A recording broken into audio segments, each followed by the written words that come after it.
minutes? Get that going. Oh, yeah, it's not going to play that. Alright. Play that. Oof.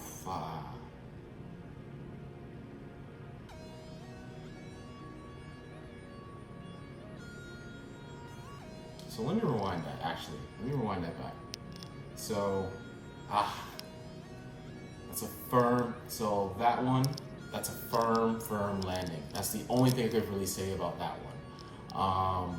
A lot of the times when planes are coming in, there is so many factors that come in with landing that I say that when you see very rough landings or harder than normal landings, I call it firm landings, because at the end of the day, every single landing is what they call a controlled crash.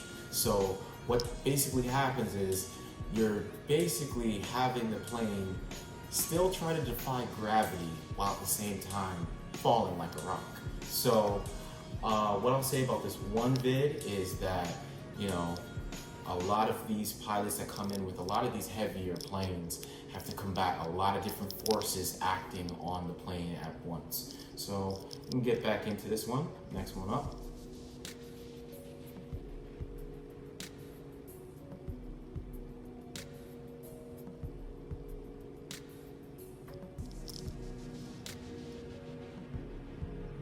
Yeah, this looks like Madeira. Not going around. That was different.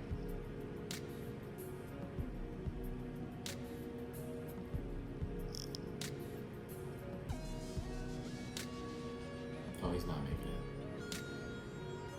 He's not going nowhere. And he cartwheeled. Yep. So that plane was the training plane that you typically see a lot of pilots use. It is made by Cessna, a very rugged and forgiving plane. I loved my training planes that I ended up having.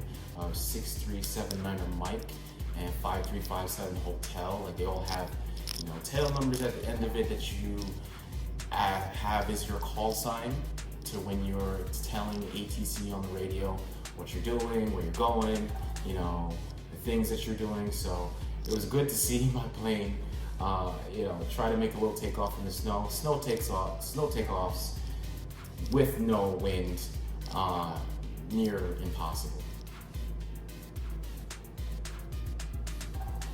This is a business jet missing a left tire, left gear, left main gear. Skidding on metal.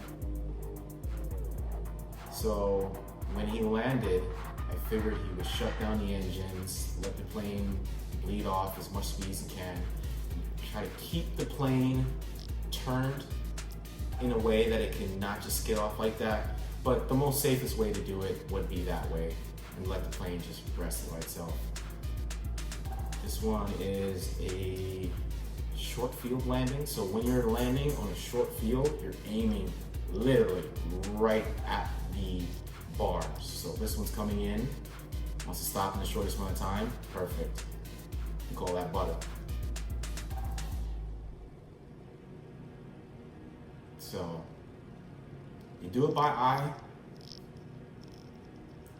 This one's one of my favorites. I sent this out to my cousins out in Toronto that like the fact that I'm flying. This is an air show with the largest passenger airliner, the A330. So that's Photoshop, but I'm gonna rewind this one back.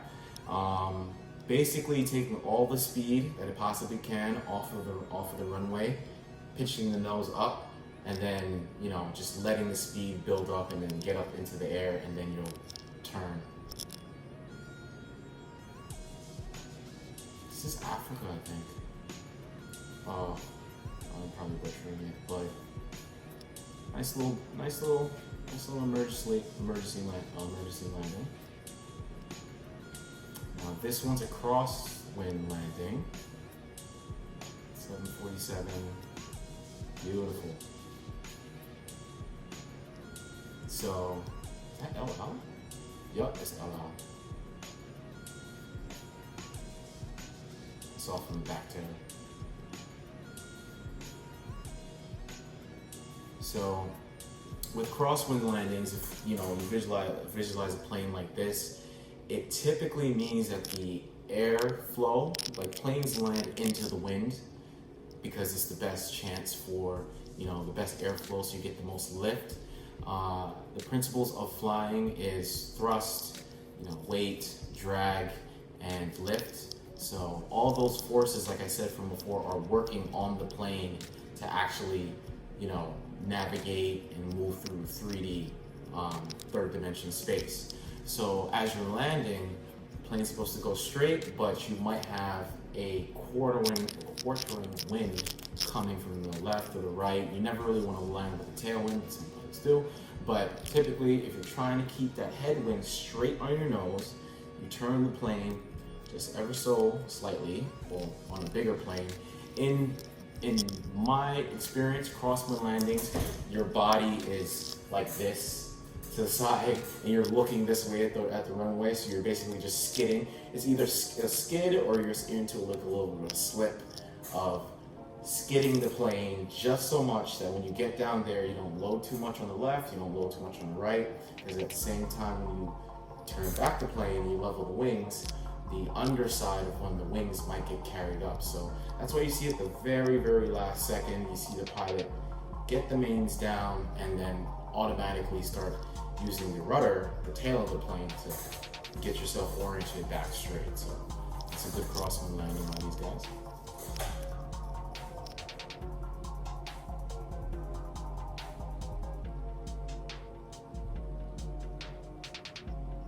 And then flaps, slats, everything speed brakes, everything's up so you can slow down. This is another air show.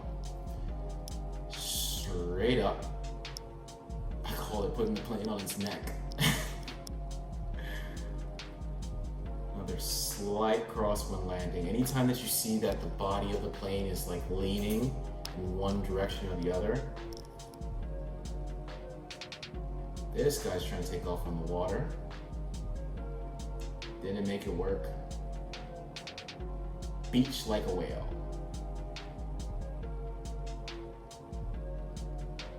This is a problem you run into during training. So this is porpoising. It's when you land flat instead of angling the nose of the plane just to gently. I say that when you take off and you're raising the angle of attack, which is the angle that you're pointing the nose of the plane, as you're getting off the ground, the more speed that you have, it makes the plane pop up off the ground, much like a balloon. So they don't just throw a whole bunch of gas into the plane and just go up into the sky. It's a system of physics that after a while, when the plane's nose is pointed this way, you end up popping off of the ground, just much like a balloon. It literally pops off the ground. So when you're landing, it's basically all that in reverse. You're losing as much speed as you can just so that you can level out, but at times your eyes are playing tricks with you. So you're judging of how big a runway is, how wide it is, how as it's coming to you and you're starting to see that picture come to your face of seeing the runway come down, you might forget to angle it in a certain way. You land flat. So landing flat like this guy causes the plane to bounce, because now the plane is not only acting up with the ground and ground effect, because the airflow of the wings is going over the wings and causing it to come back up. It's causing the porpoise moving. And the more you do that, that's 1, 2, 3, the weight of the entire plane ends up fracturing the gears. This is the other air show from earlier, the A380. Guys are pulling a straight vert. Once again, just straight power. Give it as much gas as you can, and then once you get enough airspeed going, you let that thing go up and go over to the right or left, or just go straight.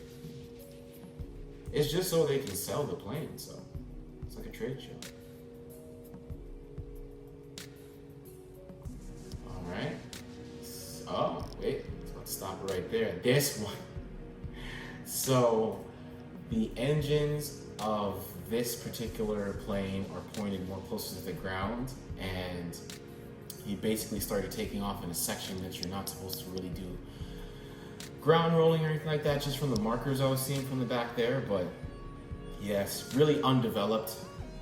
So what ends up happening, you end up scooping up the earth as you're taking off with the engine so close right there. This is probably the best example of a crosswind landing, where you technically see the entire plane end up going all the way to the left. So it's going to the left. So you're seeing it come in very, very slowly, but he didn't have it lined up in a certain way that he can land it properly. So what he's doing right now is called a go around. You typically, take off again, you apply full power, spool up the engines, and then you take off again. So, all right.